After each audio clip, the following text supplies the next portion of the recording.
Sadhguru Nath Maharaj Ki Jai, and welcome to Jagadambe Reads the Holy Books of India, Mahabharata64. You may remember that the Pandavas were going into the tunnel, and Bhima was lighting the place up on his way out. He knew where the pots of oil and ghee were placed.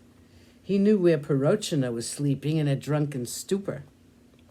He set fire to that place. Bhima then hastened to the trap door. The house had already begun to burn. He rushed into the tunnel. He left the door open.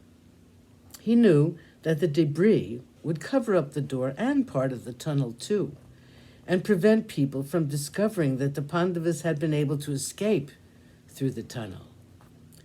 The entire city woke up from a deep sleep by the noise of the house burning. There were terrible crashing noises when the house fell down. No one could come near and try to rescue the princess since the moat could not be crossed. They all stood helpless and watched the house as it was being burnt by the leaping flames. No one could do anything.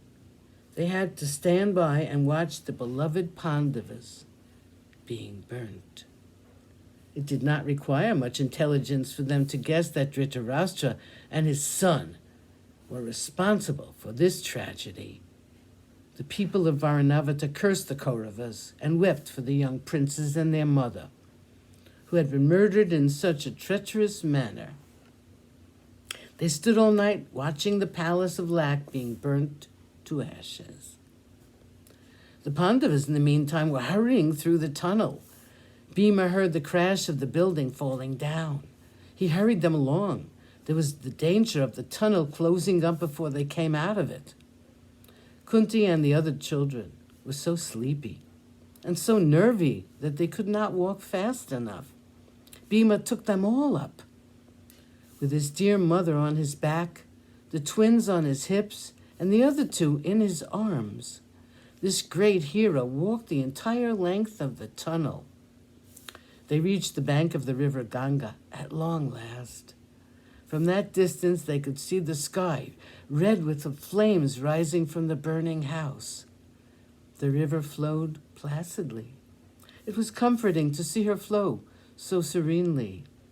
She was unruffled. It seemed as though she was setting them an example, as if to say, "Do not let these things trouble you. They will pass." They were now to the south of Varanavata. There they met a man who had been stationed there by the thoughtful Vidura. He said, "Thank God you've come. I saw the house burning and was worried about you.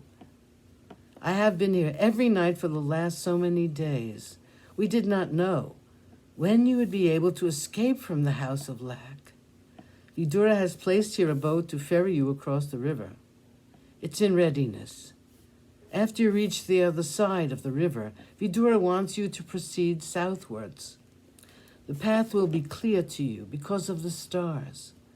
You are asked to keep your whereabouts and even your existence a secret for the next few months."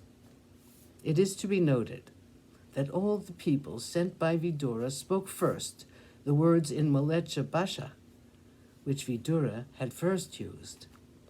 That was the only way to convince Yudhishthira that they were real friends. The Pandavas were surrounded by spies and enemies on all sides. They could never have made out the difference between a friend and a foe. Sadhguru Nath Maharaj Ki Jai. Thank you for coming. I hope you come again.